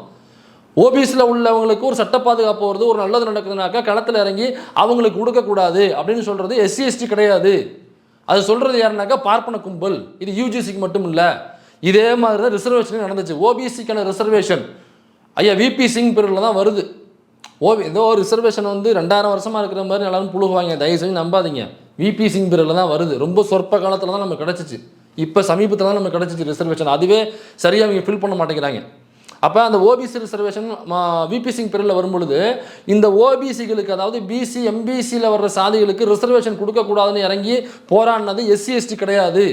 அங்கே கொடுக்கக்கூடாதுன்னு இறங்கி போராடினது பார்ப்பனர் சமூகத்தை சார்ந்த கும்பல், BJP RSS சங் பரிவார் கும்பல், பார்ப்பன கும்பல் வீதியில் இறங்கி கையில் விளக்கமத்தை வச்சுக்கிட்டு துப்புரவு பணி செய்கிற அந்த பொருட்களை வச்சுக்கிட்டு க்ளவ் மாட்டிக்கிட்டு அவங்க சாக்கடையை க்ளீன் பண்ணிக்கிட்டு போராட்டம் பண்ணாங்க. இவங்கெல்லாம் படித்து மேலே போயிட்டாக்கா அப்போ இங்கே யார் சாக்கடை அள்ளுறது, யார் இங்கே மலம் அள்ளுறது, யார் ரோட்டை கூட்டுறது, யார் இந்த துப்புரவு பணியை செய்கிறது, யார் இங்கே மூட்டை தூக்குறது, யார் இங்கே காய்கறி வண்டியில் இறங்கி லோடு தூக்குறது, அப்போ இதெல்லாம் பார்ப்பனர்களாகி நாங்கள் செய்யணுமா அவங்களுக்கு. அதனால் ஓபிசிக்கு ரிசர்வேஷன் கொடுக்கக்கூடாதுன்னு சொல்லி இந்த மாதிரி போராட்ட வடிவத்தை மாற்றினாங்க. அதில் ஒருத்தன் தீ குளிச்சான், ராஜீவ்னு சொல்லிட்டு ஒரு பாப்பான் தீயை குளிச்சான், கொடுக்கக்கூடாது ஓபிசி கொடுக்கக்கூடாது அப்படின்னு சொல்லிட்டு. எந்த SC/ST சார்ந்த தலைவர்களும் எந்த SC/ST சார்ந்த மாணவர்களும் களத்தில் இறங்கி ஓபிசிக்கு கொடுக்காதீங்க, BC MBCக்கு ரிசர்வேஷன் கொடுக்காதீங்கன்னு சொல்லிட்டு அவங்க போராடல. ஆக்சுவலாக ஓபிசிக்கு ரிசர்வேஷன் வரும்பொழுது பாராட்டி வரவேற்றவர்கள் SC/ST சமூகத்தை சார்ந்த தலைவர்கள் அனைவருமே அந்த ஓபிசி ரிசர்வேஷனை வாழ்த்தி வரவேற்றாங்க. வரவேற்க வேண்டிய விஷயம்னு சொல்லி அறிக்கைகள் வெளியிட்டாங்க. ஆனால் பார்ப்பன கும்பல் களத்தில் இறங்கி உங்களுக்கு கொடுக்கக்கூடாதுன்னு சொல்லி போராடிச்சு. ஸோ இந்த பார்ப்பன கும்பல் எப்போவுமே இந்த BJP RSS சங் பரிவார் கும்பல் பார்ப்பனர்களுக்கான கட்சியாக மட்டும்தான் இயங்கிக்கிட்டு இருக்கும், பார்ப்பனர்களுக்கான நலனுக்காக மட்டுமே தான் இயங்குமே தவிர குறிப்பாக BC MBC நலனுக்காக இந்த கட்சி ஒருபோதும் இயங்காது. இதில் உண்டு உறைவிட பள்ளின்னு ஒன்று சொல்லுவாங்க. ஷெட்யூல் ட்ரைப்ஸ் அதிகமாக வாழ்கிற அந்த பழங்குடியின மக்கள் அதிகமாக வாழ்கிற பகுதியில் உண்டு உறைவிட பள்ளி அப்படின்னு சொல்லுவாங்க. அந்த பள்ளியில் வந்து ஸ்டாஃப் நர்ஸுக்கான ஒரு எக்ஸாம் வருது. ஸோ அந்த ஸ்டாஃப் நர்ஸுக்கு வந்து BC MBC SC/ST EWSம் இருக்குது, அவங்களும் அதை போட்டிடுறாங்க. அதில் மார்க் எவ்வளோ கொடுக்குறாங்க, அலாட் பண்ணுறாங்க அப்படின்னாக்கா, அதாவது அந்த ஜென்ரல் கேட்டகரியில் உள்ளவங்களுக்கு 13 மார்க் ப்ளஸ் 13 சரிங்களா. அதில் வந்து தப்பாக எழுதுனீங்கன்னா மைனஸில் மார்க் போகும். அதில் ஓபிசி சமூகத்தை சார்ந்தவங்களுக்கு எவ்வளோன்னு பார்த்தீங்கன்னா 4.6 4 மார்க்னு வச்சுப்போமே. தாழ்த்தப்பட்டவருக்கான கட் ஆஃபு 7 மார்க்கு, பழங்குடியினர்களுக்கான கட் ஆஃபு 10 மார்க்கு. இதில் EWS அந்த உயர் சாதி ஏழை பார்ட்னர் சமூகத்திலேருந்து வந்து இந்த எக்ஸாம் அட்டன் பண்ணுறாங்கல்ல, அவங்களுக்கு எவ்வளோ மார்க்னாக்க எலிஜிபிள் கட் ஆஃபு -13. நல்லா புரிஞ்சுங்க, -13. அதாவது பழங்குடியின மக்களுக்கான உண்டு உறைவிட பள்ளி. அந்த பழங்குடியின மக்களுக்கான உண்டு உறைவிட பள்ளினாக்கா அந்த மக்களுக்கு வந்து எந்த ஒரு வசதியும் போய் சேர்ந்துருக்காது. லைட் இருக்காது, தண்ணி வசதி இருக்காது, ரோடு இருக்காது, இப்படி எதுவுமே இருக்காது. அப்படியாப்பட்ட அந்த இடத்துலேருந்து அந்த ஒரு வேலைக்காக வருகிற அந்த மாணவர்கள் படிக்கிற இடத்துல உள்ள ஒரு வேலைக்காக வருகிற அங்கே படிச்சுட்டு ஒருத்தவங்க இருப்பாங்கல்ல, யாரோ ஒருத்தவங்க இருப்பாங்கல்ல, அவங்க வந்தாக்கா அவங்க 10 மார்க் எடுக்கணும், ப்ளஸ் 10 மார்க் எடுக்கணும். ஆனால் எல்லா வசதியும் உள்ள ஒரு பார்ப்பனர் சமூகத்திலேருந்து அந்த வேலைக்கு அட்டன் பண்ண வராங்களோ அவங்க -13 மார்க் எடுத்தாலும் அவங்களுக்கு இந்த வேலை உண்டு. இது எவ்வளவு கீழ்த்தரமான ஒரு வேலை அது. இது எவ்வளவு அயோக்கியத்தனமான, எவ்வளவு அட்டுழியத்தனமான ஒரு வேலை, எவ்வளோ பொறுக்கித்தனமான வேலை இல்லையா அது. லிட்ரலாக பட்டியல் சமூகத்தையும் BC MBCயையும் பழங்குடியின மக்களையும் பழிவாங்குகிற செயல் இல்லையா. பார்ப்பனர் சமூகத்திலேருந்து வர்றவங்களுக்கு -13 மார்க்கே எலிஜிபிள் வேலைக்கு. ஆனால் அதே பழங்குடியின சமூகத்திலேருந்து வர்ற ஒரு பெண் அந்த எக்ஸாம் எழுதுறாங்கனாக்கா 10 மார்க் எடுக்கணும், ப்ளஸ் 10 மார்க் எடுக்கணும். எவ்வளவு அயோக்கியத்தனம் இது. அப்போ இந்த அரசாங்கம் யாருக்கு பாதுகாப்பாக இருக்குது? இது மட்டும் இல்லை, SBIயில் உள்ள ஒரு வேலைக்கான தேர்வு 2019 நடக்குது. இதில் வந்து அதாவது ஷெட்யூல்டு காஸ்ட் எவ்வளோ எடுக்கணும்னாக்கா 61.25 மார்க்கு, ஷெட்யூல்டு ட்ரைப்ஸ் வந்து 53.75 mark, OBC BC MBC 61.25 mark. இதில் வந்து அந்த விஷுவல் சேலஞ்சு இருக்கும் பாருங்கள், அதாவது கண் பார்வை விழிச்சவால்னு சொல்லுவாங்க. 30% பார்வை தெரியும், 60% தெரியாது. அப்போ எக்ஸாம் எடுத்து வேறு யாரையோ வச்சு எழுதுவாங்க. அல்லது ரொம்ப கண் பார்வை குறைவாக இருக்கும். அவங்களே எவ்வளோ மார்க் எடுக்கணும்னா 65.75 மார்க் எடுத்தால் தான் வேலை. ஆனால் இந்த பார்ப்பன அந்த உயர் சாதி ஏழை பார்ப்பனர்கள் இருக்காங்களா, அவங்கள எவ்வளோ திரும்ப மார்க் கட் ஆஃப் மார்க்கு வெறும் 28.5 மார்க். 28.5 மார்க் எடுத்தாக்கா நீ 6வது படிக்கும் பொழுது 28 மார்க் எடுத்தால் நீ ஃபெயிலு. அடுத்த வருஷம் படிக்கணும். 6வது படிக்கிற பிள்ளைக்கு 35 மார்க் பாஸ் மார்க்கு. இவன் எஸ்பிஐ வேலைக்கு போகிறான், பாப்பா வீட்டிலேருந்து வர்றான், அவன் எல்லா வசதிகளையும் வச்சிருக்கிற இடத்துலேருந்து வர்றான், அவனுக்கு அவ்வளோ ரெஃபரன்ஸ் இருப்பாங்க, அவ்வளோ எடுத்துக்காட்டு சொல்கிறதுக்கு அத்திம்பேர் லொட்டு லொசுக்கு மண்ணாங்கட்டிலாம் இருப்பானுங்க.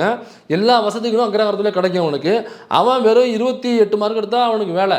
ஆனால் இந்த எந்த ஒரு வசதியும் இல்லாத ஒரு இடத்துலேருந்து வர்ற ஷெட்யூல் ட்ரைப்ஸ் இருப்பான்ல, அவன் 53 மார்க் எடுக்கணும். இது எவ்வளோ பெரிய அயோக்கியத்தனம் இல்லையா?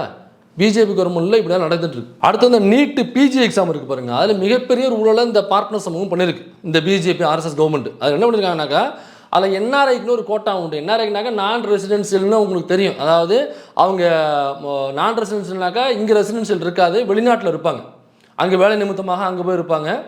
அப்படி இருக்கிற என்ஆர்ஐ இருக்காங்கல்ல, அவங்களுக்குன்னு ஒரு கோட்டா உண்டு படிக்கிறதுக்கு.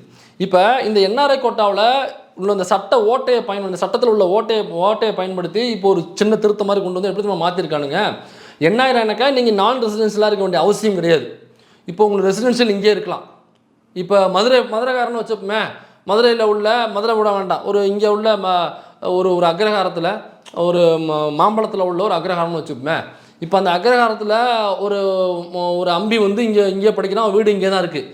இப்போ அவன் வந்து ப்ராப்பராக ஒரு ரிசர்வேஷன்லையோ அல்லது ஜென்ரல் கேட்டகரியிலையோ போகிறதுக்கோ அவனுக்கு தகுதி இல்லை, படிக்க மாட்டான், முட்டா பையன்னு வச்சுக்கோங்க. என்ஆர்ஐயில் வந்து ரொம்ப கம்மியான மார்க்கு கட் ஆஃப் வச்சுருப்பாங்க, அதை எடுத்துகிட்டே நீங்கள் ஈஸியாக சீட்டு வாங்கிக்கலாம். அப்போ என்ஆர்ஐனாக்கா நீ வெளிநாட்டில் இருக்கணும்ல, வெளிநாட்டில் இருக்க வேண்டிய அவசியம் இல்லை. சட்டத்திருத்தம் எப்படி கொண்டு வந்திருக்காங்கன்னா, எப்படி மாற்றிருக்காங்க, சட்ட ஓட்டை எப்படி பயன்படுத்துகிறாங்கன்னா, அதாவது ஒரு மாம்பழத்தில் இருக்கலாம், எங்கேயோ இங்கே இந்தியாவில் ஏதோ ஒரு இடத்துல இருக்கணும்னு வச்சுங்களேன். இப்போ அவங்களுக்கு சொந்தக்காரவங்க யாராவது ஒரு அண்ணன் தம்பி அத்தை மாமா சித்தப்பா சித்தி யாரோ ஒருத்தவங்க வெளிநாட்டிலேருந்து அந்த பையனுடைய படிப்பு செலவை நான் தான் பார்த்துக் கொள்கிறேன்னு ஒரு லெட்டர் கொடுத்தா போதும். அப்படி கொடுத்தாங்கனாக்கா அவங்க என்ஆர்ஐயாக அவங்க கன்சிடர் பண்ணி அவங்கள வந்து அந்த என்ஆர்ஐ கோட்டாவில் உள்ள தூக்கி போட்டுருவாங்க. இப்படியாக 811 பேர் இந்த என்ஆர்ஐக்கு இதே மாதிரி அப்ளை பண்ணியிருக்கானுங்க. பார்ப்பனர் முழுக்க பார்ப்பன கும்பல் இப்படி அட்டன் பண்ணி இப்போ அப்ளை பண்ணி 698 பேர் செலக்ட் ஆயிருக்காங்க. 698நாக்கா நியர்லி 700 பேர் நீட்டு பிஜி. ஏண்டா நீ தான் பார்ட்னர் சமூகம் 2000 வருஷமாக படிச்சுட்டு இருக்க, உனக்கு மூளை 333 கிலோ, உனக்கு அவ்வளோ அறிவு இருக்குது, சிந்தனை இருக்குது, உனக்கு அவ்வளவு திறமை இருக்குது. அப்படிங்கிறவன் எதுக்கு என்ஆர்ஐயில் போய் நீ சேர்ற? ஜென்ரல் கேட்டகரியில் போட்டி போட்டு போக வேண்டியதுதானே? ஏன்னாக்கா என்ஆர்ஐயில் எவ்வளோ தெரியுமா உங்களுக்கு கட் ஆஃபு? 800க்கு வெறும் 28 எடுத்தால் பாஸுங்க. நீங்கள் 800க்கு 100 கூட கிடையாது, 800க்கு வெறும் 28 எடுத்தால் பாஸ் என்ஆர்ஐயில். அப்போ அந்த என்ஆர்ஐயில் நைஸாக என்ன பண்ணுறானுங்க, இவனுங்க பூரா உள்ளே போய் பூந்துக்கிறது. அப்போ என்ஆர்ஐயில் உண்மையான என்ஆர்ஐயாக இருப்பான்ல அவனுக்கு இந்த சீட்டு போய் சேராது. எப்படி ரிசர்வேஷனை வந்து நம்ம ஆளுக ஒரு ஓபிசியோ எஸ்சிஎஸ்டியோ போகும் பொழுது அவன் ஜென்ரலில் போகிறதுக்கான அவன் மெரிட்டில் போகிறதுக்கான மார்க் எடுத்தாலுமே அவனை கோட்டாவில் போட்டுவிட்டு மெரிட்டை வந்து ஃப்ரீ பண்ணி வச்சுக்கிட்டு அந்த பாப்பானுக்கான ரிசர்வேஷனை மாற்றுவானுங்கள்ல. அப்புறம் இடபிள்யூஎஸ் முழுக்க பாப்பானுங்களுக்கு. அது மட்டும் இல்லாமல் இப்போ என்ஆர்ஐ கோட்டாவையும் பார்ப்பனர்களுக்காக மாற்றி விட்டார்கள். அப்போ முழுக்க நம்ம ஆளுக போய் படிக்க வேண்டிய கோட்டாக்கள் எல்லாமே பிசி எம்பிசி எஸ்சி எஸ்டி போய் படிக்க வேண்டிய அனைத்து சீட்டுகளும் நீட் பிஜி மருத்துவ மேல் படிப்புக்கான பிஜி அதில் உள்ள புந்துட்டானுங்க. இப்போ முழுக்க பார்ப்பன கும்பல் வெறும் 28 மார்க் எடுத்துட்டு அவன் என்னத்தை போய் மருத்துவம் படிப்பான்? அவனுக்கு என்ன தகுதி இருக்கும், அவனுக்கு என்ன திறமை இருக்கும், எப்படி ஆப்ரேஷன் பண்ணுவான், எப்படி படித்து புரிஞ்சுப்பான்? வெறும் 28 மார்க் எடுத்தால் 800க்கு எவ்வளோ பெரிய முட்டாளாக தற்கூரியாக இருப்பாங்க. அவனுக்கு சீட்டு கொடுத்து உள்ள அனுப்பணும். அப்போ பார்ப்பன கும்பல் எப்படின்னாக்கா அவனுக்கு எந்த ஒரு தகுதியோ திறமையோ கிடையாது, அறிவு சுத்தமாக இருக்கவே இருக்காது. அதனால தான் பிரிட்டிஷ்காரன் பிரியில் ஃபஸ்ட் கிளாஸ் செகண்ட் கிளாஸ் இருந்துச்சு. இந்த பார்ப்பன கும்பலை நம்ம உள்ளே படிக்க போனதுக்கப்புறம் பார்ப்பன கும்பலால் நம்மளால் போட்டி போட முடியல. ஃபஸ்ட் கிளாஸ் செகண்ட் கிளாஸ்னாக்க 80 mark first class, 60 mark second class, 60க்கு கீழே எடுத்தாக்க ஃபெயிலு, திரும்ப படிக்க வேண்டியதான். இப்போ பார்ப்பன கும்பலால் அதை அட்டன் பண்ண முடியல. இப்போ போய் என்ன பண்ணுறான், பிரிட்டிஷ்காரனுடைய காலில் விழுந்து சாவர்கர் மாதிரி ஷூவை பிடிச்சி நக்கிறான். நக்கிட்டு ஐயா எங்கள் வாழலாம் படிக்க முடியல, தயவு செஞ்சு 33 மார்க்குக்கு ஒரு 3rd கிளாஸ் போட்டுருக்கோன்னு சொல்லிட்டு 33 மார்க்கு 3rd கிளாஸ் வாங்க ஒரு 3rd கிளாஸ் பொறுக்கிகள் இவங்க.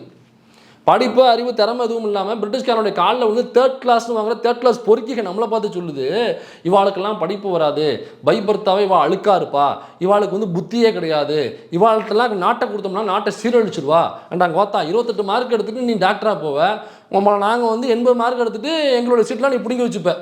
இப்படியாக இந்த பிஜேபி ஆர்எஸ்எஸ் பார்ப்பன கும்பல் யாருக்கு ஆதரவாக யாருக்கு முழுமையான கட்சியாக இயங்குது அப்படின்னாக்கா பார்ப்பனர் சமூகத்தை சார்ந்தவர்களுக்கு மட்டுமே தான் இயங்கி கொண்டிருக்கிறது. அவங்களை இன்ஸ்டியூஷன் முழுக்க கொண்டு போய் உட்கார வச்சிட்டோம்னாக்கா அவங்க வெளியில் வரும்பொழுது அப்படியே இப்போ அந்த இன்ஸ்டியூஷனில் படிக்கும் பொழுது வெளியில் உள்ள கம்பெனிஸ் வந்து நேரடியாக இன்டர்வியூ போகும்பொழுது வெறுமனே பார்ப்பனர்கள் மட்டும்தான் இருப்பாங்க. அப்போ அவன் என்னன்னாக்கா அவன் ஒரு பெஸ்ட்டுன்னு எடுக்க வருவான்ல, அந்த பெஸ்ட்டு நம்மளால் போவான். அப்புறம் இருக்கிறதுல ஏதோ ஒன்று பெஸ்ட்டுன்னு சூஸ் பண்ணுற இடத்துக்கு வந்துடுவாங்க. இருக்கிறதுல ஏதோ ஒன்று பொறுக்கி போட்டு கொண்டு வா அப்படிங்கிற போது இந்த பொறுக்கிக்க 3rd கிளாஸ் பொறுக்கி உள்ளே போடுவானுங்க.